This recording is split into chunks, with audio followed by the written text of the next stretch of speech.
السلام علیکم میرے عزیزوں قارب، میرے عزیزوں، میں غارب فی پیارے پاکستان کے سٹی آف لو لاہور سے۔ دوستو، بہت پرانے وقتوں کی بات ہے، ایک بہت سیاںہ، سمجھدار اور عادل بادشاہ تھا، اور وہ اپنے وزیروں سے، اپنے مشیروں سے اور اپنی رعایا سے بہت محبت کرتا تھا، اور اس کے وزیر مشیر ہمیشہ اسے اس بات کا یقین دلاتے تھے کہ ہم آپ کے بہت تابع دار ہیں اور بہت گرویدہ ہیں، اور ہم آنسٹ ہیں آپ کے ساتھ۔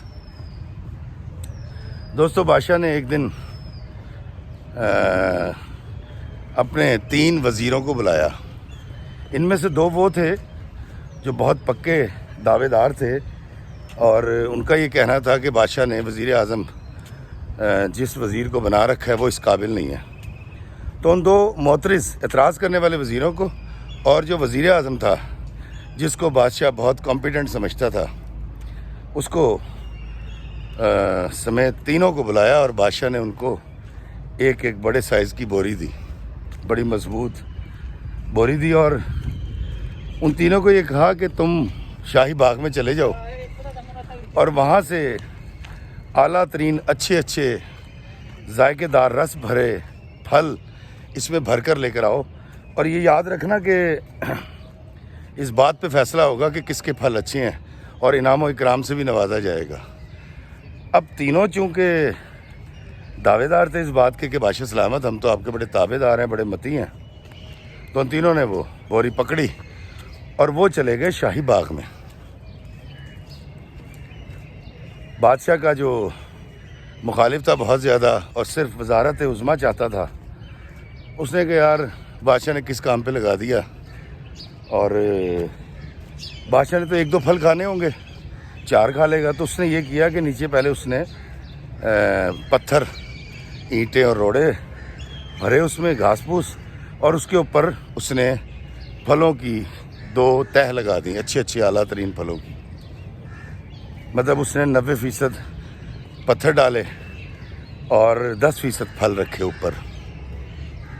دوسرا جو وزیر تھا وہ آدھا اچھا تھا، آدھا برا آدمی تھا، تو اس نے کیا کیا کہ آدھی بوری تو اس نے پتھروں سے اور گھاس پھوس سے بھر لی، اور آدھی بوری میں بڑے اعلیٰ نسل کے اچھے پھل بھر دیے۔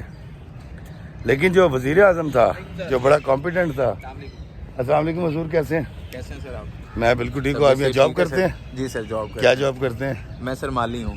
ارے واہ واہ واہ۔ اور آپ سنائیں؟ مسئلہ آپ کا ڈرامہ دیکھا سر، بہت مزہ آیا۔ Thank you. آپ کا کردار، پورا ڈرامہ، دوستو یہ مالی اللہ ہیں، پاک آپ کو اسی طرح سے کامیابیاں دے۔ Thank you. یہ بڑے اعزاز کے اور بڑے احترام کے قابل لوگ ہوتے ہیں۔ یہ جتنی ہم پارکوں کے اندر، خاص طور پہ باغ جناح میں جو ہم ہریالی اور پھول دیکھتے ہیں، ان کی وجہ سے۔ کیا نام ہے آپ کا؟ حسنین فاروق۔ حسنین فاروق مالی، میرا بھائی، زندہ باد، خوش رہیں، اور آپ سے ملاقات ہوتی رہے گی۔ ماشاءاللہ۔ تھینک یو، بہت شکریہ۔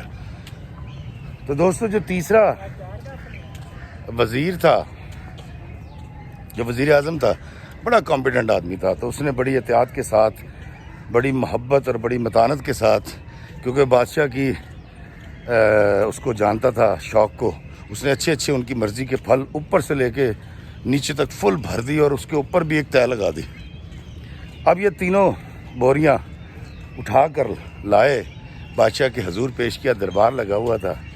تو بادشاہ نے کہا کہ جی بات دراصل یہ ہے کہ تم دونوں بہت اچھے ہو، اور تم نے بڑا کمال کام کیا ہے۔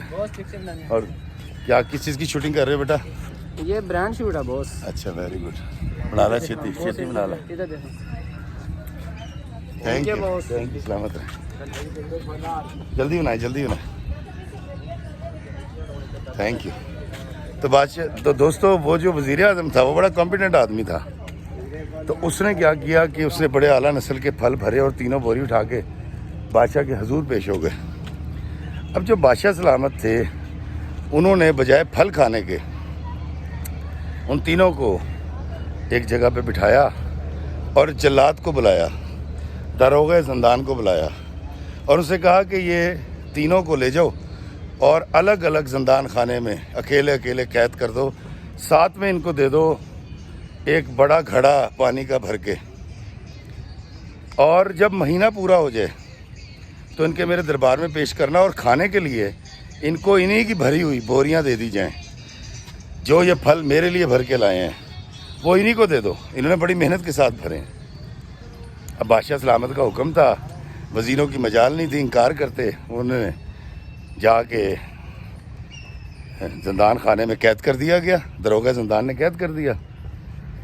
اب جس نے 90% پھل بھرے تھے وہ پھل کھاتا رہا، پانی پیتا رہا، اور کچھ 10 دن کے بعد وہ مر گیا، کیونکہ اس نے جو پھل بھرے تھے وہ زیادہ نہیں تھے، پتھر زیادہ تھے۔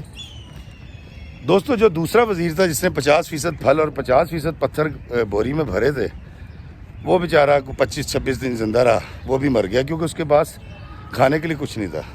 لیکن دوستو، جس وزیر نے صدق کے دل کے ساتھ، دیانتداری کے ساتھ بوری کو اچھے اور اعلیٰ نسل کے پھلوں کے ساتھ اوپر تک بھرا تھا، اور وہ بدنیت بھی نہیں تھا، اور اس کے پاس پانی بھی تھا، وہ جیتا رہا۔ اور جب عدالت اس کو دربار میں پیش کیا گیا مہینے بعد، تو وہ جو وزیر اعظم تھا وہ زندہ تھا، جبکہ وہ دونوں بد دیانت وزیر جو وزیر اعظم بننا چاہتے تھے وہ مر چکے تھے۔ دوستو، دیانتداری تو ویسے ہی بہت اچھی چیز ہے، لیکن اس ساری کہانی کو سنانے کا مقصد یہ تھا، مجھے ایسا لگا کہ ہم اس دنیا میں جو آئے ہیں، ہمیں بھی ہمارے مالک نے، اللہ تعالیٰ نے اعمال کی بوریاں دے کے بھیجا ہے، اور وہ بوریاں بڑے سائز کی ہیں، جس کو ہم نے اپنی تمام عمر، جتنی بھی ہماری عمر ہوتی ہے، اچھائیوں سے، نیکیوں سے، محبت سے، پیار سے، لوگوں کے لیے آسانیاں پیدا کر کے اس بوری کو بھرنا ہے اوپر تک۔ اگر تو ہم نے بد دیانت وزیر کی طرح اس کے اندر پتھر، نفرتیں، غصہ اور دشمنی اور انسانوں کے ساتھ نفرت بھری، تو ہم ان وزیروں کی طرح مر جائیں گے جنہوں نے بددیانتی کی تھی۔ لیکن اگر ہم نے اس میں پیار، محبت، اخوت، چاہت، اخلاص اور انسانوں کے لیے آسانیاں پیدا کرنے کے اعلیٰ ترین پھلوں سے اس بوری کو بھرا، اعمال کی اس بوری کو، تو پھر اللہ تعالیٰ اس بوری کے صلے میں ہمیں یقیناً جنت عطا کرے گا اور خوش ہو جائے گا۔ تو ہم سب کے پاس ایک اعمال کی بوری ہے، اور اللہ تعالیٰ مجھے اس اعمال کی بوری کو محبت، پیار، ثواب، نیکیوں سے بھرنے کی توفیق عطا فرمائے۔ حضرت انسان کی توقیر کرنے کی، اس کی عزت نفس کو پالنے کی اور اس کی تکریم کرنے کی توفیق عطا فرمائے۔ اللہ ہمیں آسانیاں عطا فرمائے اور آسانیاں تقسیم کرنے کا شرف عطا فرمائے، آمین۔ السلام علیکم ورحمۃ اللہ وبرکاتہ۔